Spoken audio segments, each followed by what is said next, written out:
felt like there's sort of an invisible rule book.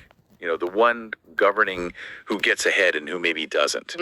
Like power isn't just about, merit, but this subtle, intricate game with its own hidden strategies. Absolutely. It often feels that way. Well, today we're diving into exactly that. Yeah. We're trying to unlock that secret language. Yeah, we're embarking on a deep dive into the fascinating world of influence. Pulling back the curtain on that unwritten code of power. And we're drawing from a pretty legendary collection of historical wisdom, the 48 Laws of Power. And the sources are really diverse, aren't they? Everything from ancient texts right through to more modern anecdotes. It gives us this really rich tapestry to explore. It really does. And our mission today, it's really to go beyond just, listing these laws off. Right. We want to pull out the truly crucial nuggets of knowledge, give you a kind of shortcut to understanding not just what these dynamics are, but why they actually matter. Exactly. Why they matter so profoundly in the, the broader context of human behavior. Hopefully you'll gain a new lens sort of to view interactions through. You start seeing patterns, motivations, things that were maybe invisible before. That's the goal, recognizing those patterns. Exactly. So consider today your initiation into this, ancient, but still incredibly relevant art of strategic thinking. I promise you'll start noticing these dynamics playing out everywhere. So let's peel back that first layer. Okay, so the very first rule we hit is, it's a powerful warning. You must never outshine the master. That one always gets attention. It does. And it's not just about, avoiding making your boss feel insecure. It seems deeper. It's about understanding how your ambition, if you're not careful, can really backfire. It really can. It points to something deep-seated, I think.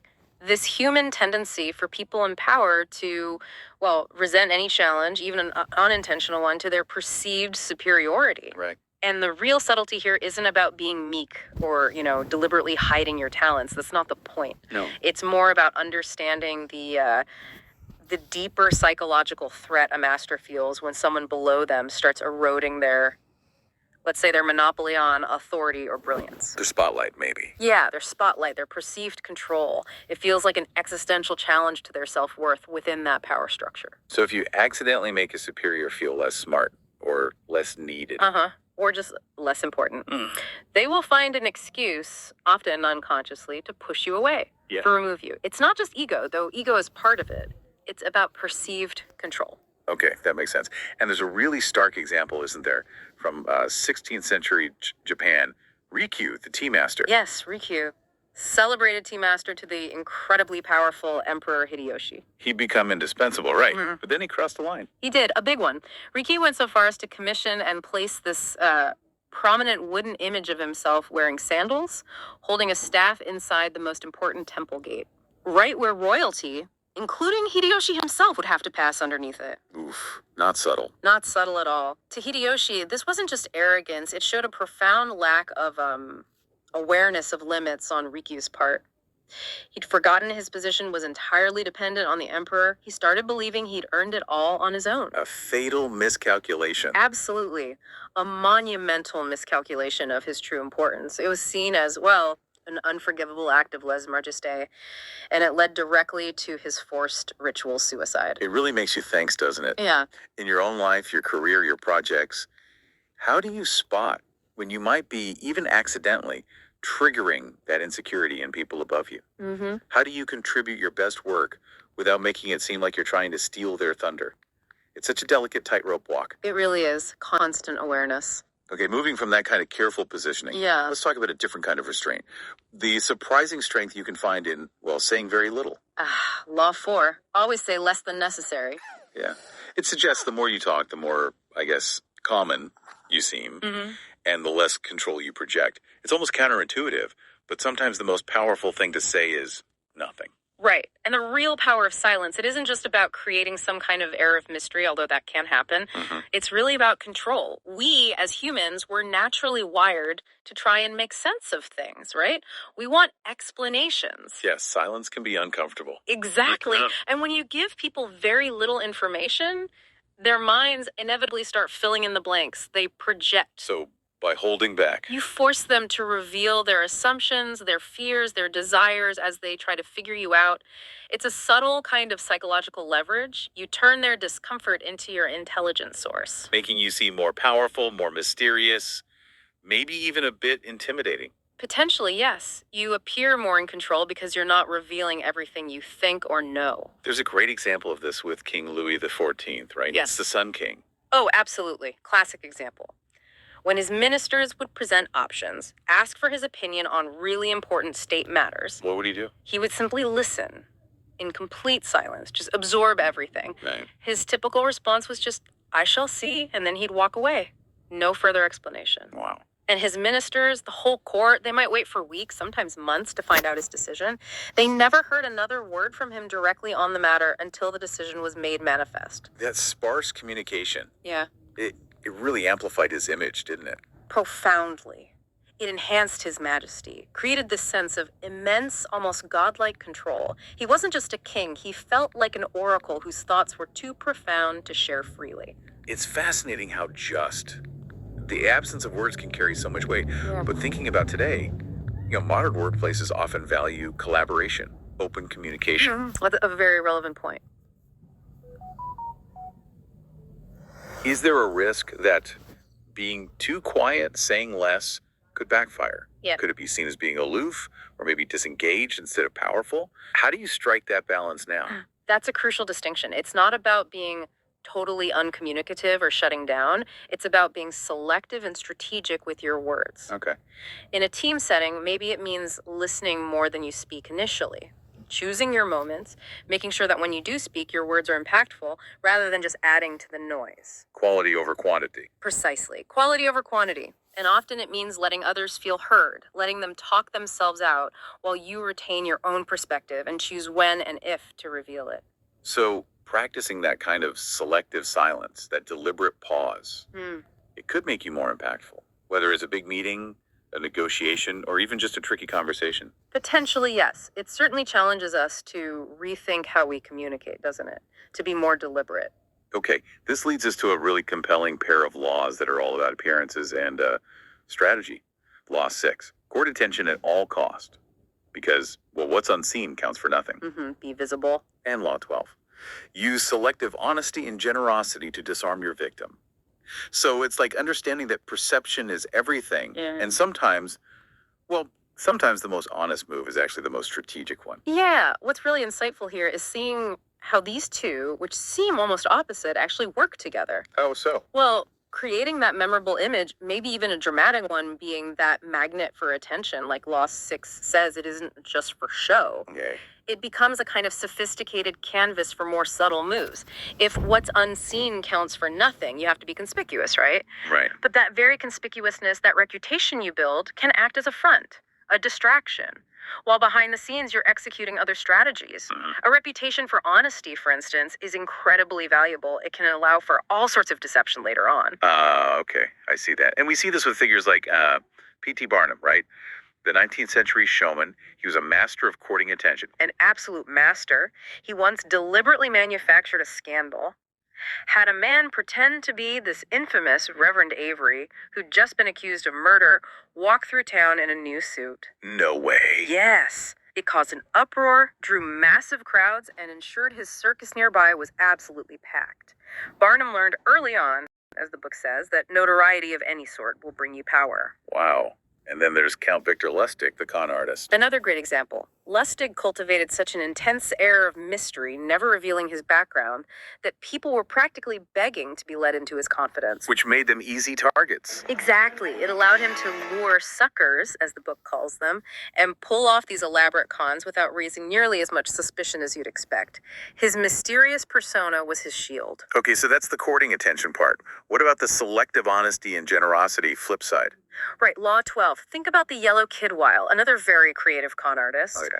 He famously disarmed this wealthy Mark, a guy named Giesel, by letting him in on what looked like a surefire, profitable insider boxing deal. Ah, the setup. Exactly. While orchestrated this whole elaborate deception, even faked an injury, using chicken blood to make a boxing match seem legitimate when it was fixed. Okay, grief. But the crucial part, It was Vile's initial apparent generosity, offering this insider tip, that truly hooked Giesel. It seemed so honest, it just lowered all his defenses, disarmed him completely. That's incredibly manipulative. And then there's Joseph Devine, the art dealer. His move sounds almost respectable. Well, respectable on the surface. Duveen was instrumental in creating the National Gallery of Art in Washington, D.C., a hugely generous act, seemingly. Yeah, sounds like philanthropy. And it was helpful. It solved a big problem for his super wealthy clients who were literally running out of wall space for their massive art collections and facing crippling inheritance taxes. Oh, so they could donate the art. Exactly. Donate the painting, solve their space problem, avoid the taxes. But what did it also do? Created more demand for art. Precisely. It stimulated the art market, creating new demand, while simultaneously serving as this perfect front, as the book puts it, for Devine's ongoing business as a dealer. Genius, really. Wow. So if we connect this back, these tactics really show how powerful perception management is. Absolutely. Your singular perceived quality, whether it's efficiency or high morals or just dramatic flair, that can become your calling card by carefully presenting one face to the world. You can subtly orchestrate other actions that serve a deeper, maybe less obvious agenda. It makes you wonder how these tactics play out today. In modern branding, maybe? Reputation management online? Oh, definitely. One might say a surprising act of corporate generosity or a carefully crafted public persona for a CEO be way more effective than just direct advertising or a hard sell. It's all about controlling the narrative, isn't it? Yeah. Shaping how people see you. #tag4. Leveraging others and avoiding negative influence. Okay, this next pair, it's a really interesting lesson in strategic alliances, but also self-preservation. Yes, these two are quite pragmatic. On one hand, Law 7 says, get others to do the work for you, but always take the credit. Bit ruthless. Acknowledging the ruthlessness is important, yes. And then Law 10 warns about infection. Avoid the unhappy and unlucky. So it's like borrow brilliance from some, but ruthlessly protect your own energy from others. That's a good way to put it. The core insight here is that wielding power effectively requires a really keen eye. You need to identify who can actually advance your agenda, even indirectly, and also who might inadvertently sabotage it. Often that sabotage comes through a kind of emotional contagion. It's interesting, the book notes that friends are rarely the ones best positioned to help you in matters of power. Really? Why is that? Skill and competence are deemed far more important than existing emotional bonds when you're making these cold calculations about influence and advancement. Okay. And we've seen the leveraging others part throughout history, right? Oh, constantly. Isaac Newton famously said he's stood on the shoulders of giants. He openly acknowledged building on the work of others, but ultimately he claimed the groundbreaking discoveries. And Shakespeare. Shakespeare, the literary giant. He borrowed plots, characters, even dialogue extensively from earlier writers like Plutarch. He leveraged existing material masterfully to create his own masterpieces. It's even in fables like the tortoise. Yes, the tortoise tricking the elephant and the hippopotamus into that tug of war. The tortoise claims victory, but only because he cleverly got the others to do all the heavy lifting for him. Okay, so that's using others' work. What about avoiding the infection? Right. Law 10. This idea that misfortune is genuinely contagious. That associating too closely with people who are constantly miserable or seem perpetually unlucky, it will inevitably drag you down too. Sounds a bit superstitious, maybe. It can sound that way, but think about the psychological impact. Constant negativity, poor decision making, attracting drama. It takes a toll on those around them. The example used is Lola Montez. Yes, Lola Montez, a notorious 19th century dancer and courtesan. She had this distinct pattern. Men she became involved with, like King Ludwig of Bavaria or this guy Pat Hull. What happened to them? They tended to suffer disaster, financial ruin, political scandal, downfall after associating closely with her. Her story is presented as this chilling cautionary tale of infectious characters. People who seem magnetically drawn to misfortune and bring it upon others too. So the advice is just run. Essentially, yes. Flee their presence or risk suffering the consequences alongside them. Protect your own time and emotional energy. Wow. That's a powerful, maybe slightly unsettling warning. Yeah. It makes you think about your own circles, professional, personal. How do you strategically collaborate to get the most done, maximize your impact, but at the same time, how do you spot those subtle signs that someone might be, a source of that infection, somebody to maybe keep at arm's length. It requires careful judgment of character, doesn't it? Beyond just surface likability. Definitely makes you think differently about who you choose to spend your time and energy with.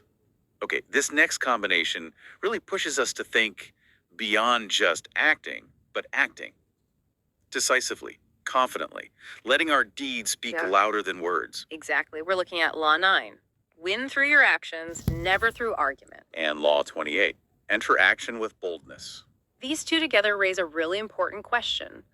Why is action so much better than argument in the realm of power? Good question. Why? Well, think about it. When you win an argument, what do you really gain? Maybe a momentary agreement, but often you also create resentment. And resentment lasts much longer than any opinion change you force. Okay.